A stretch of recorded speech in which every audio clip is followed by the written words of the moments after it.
Basically, people are not comfortable with people. You see it all the time. All the time. People look away from people. You walk towards a person coming towards you in the street, and they don't look at you. We're not happy to see other people. We're not happy to embrace. We're not feeling comfortable with others. A grandparent and the grandchild, they come together happily, more often than not. The mother and the child began happy together maybe, and as time goes on, they're not so happy with one another. We don't feel happy with one another.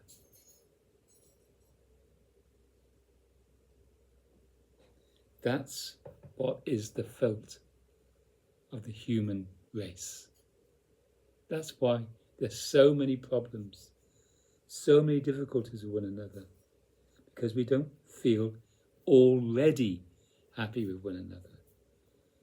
The other has to do something right. The other has to do something in order for you to be happy with that person. Where we go to concerts, we go to performances, we go to plays, we go to shows, we go here, there and everywhere, and we're made happy because that person is doing what we're expecting that person to do. But to live with that person, to share the kitchen with that person, to share the sitting room with that person, we feel uncomfortable. And we do all kinds of aberrations to cover up our nerves, our fear, or our anxiety. We do all kinds of nonsense. Facial grimaces. We talk too fast. We start stuttering. We feel nervous. We feel shy. We feel self-conscious. All of that is stemming from a root activity, what I call a self-contraction. My teacher, Adi Das Samvaj, taught me this. It's my teaching now. At the root of self-consciousness, at the root of anxiety, at the root of feeling nervous, at the root of fear, at the root of all unhappiness is this activity that we do not need to do. We're doing this contraction away. We're not being our natural inherent open state, which we feel from time to time. And we say to ourselves, oh, that person or that activity or that is making me happy. Understandably, we say that. The knot of the self-contraction is being removed, but that's our natural state. We don't need anything to make us happy because we are already happy. That's what we need to find out. That's what the enlightened people have found out. They've realized, oh, I'm already happy. I don't need this, that or the other to make me happy. We are already happy. We are already this open hand disposition. That's what is to be found out. And then we're not fearful of the other. And then we don't have to do all kinds of aberrated nonsense to make us feel okay about being with others. We can sit quietly with others. We can be quiet with one another.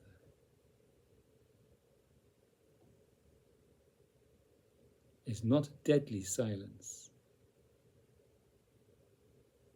It's a living silence, a juicy silence, a spiritual silence, a friendly silence, an intimate silence, and not having to do anything silence. An awareness silence.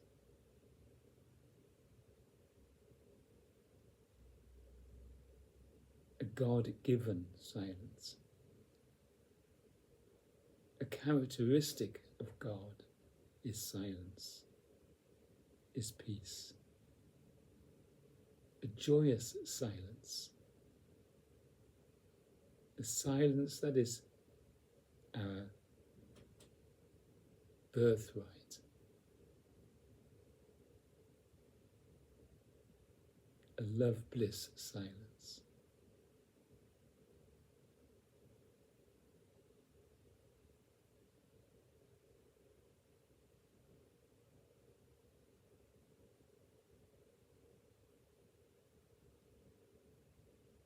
You might see pianists, they go on stage and they sit down on their piano stool and they just compose themselves. And then they perform. They perform from silence. They perform from this place.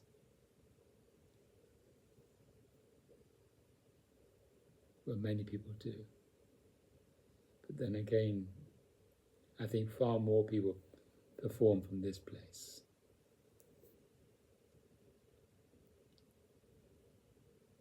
But those who are in love with their profession, absolutely in love with what they're doing, the carpenter, the tool maker, the toy maker, the craftsman, every action is done from love. The artists who really love their profession.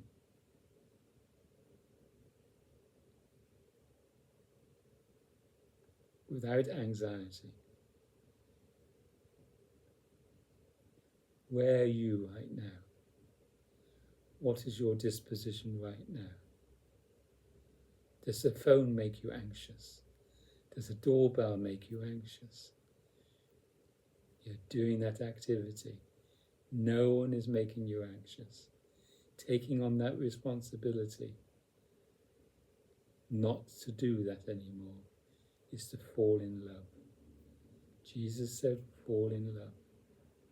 Love God first. This disposition is the God disposition. To be here prior to doing anything, prior to talking, prior to listening, prior to making your tea, prior to using the bathroom, prior to going out for a walk, prior to going to the shops. This disposition is our true place, true state.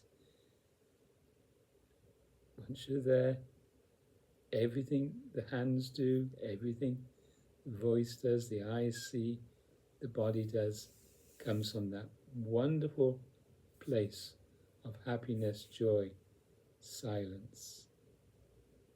That what I call the juicy silence.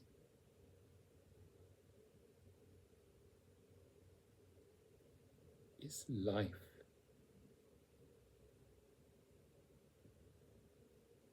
My teacher Adidas said, stay in relationship with me and you will find you open up more and more and more and more.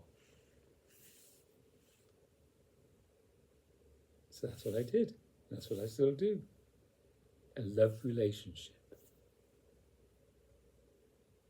Let me show you this, the look of love.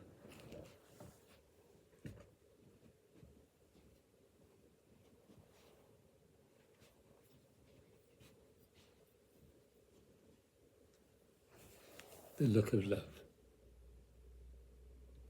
Are you ever like that with your loved ones?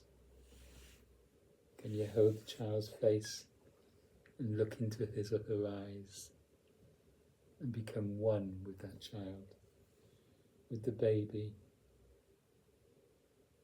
Yes, of course you can.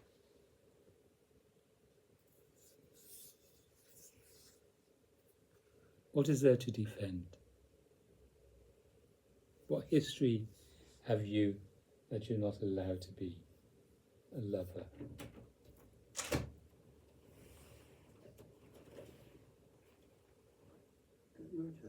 We'll leave it there.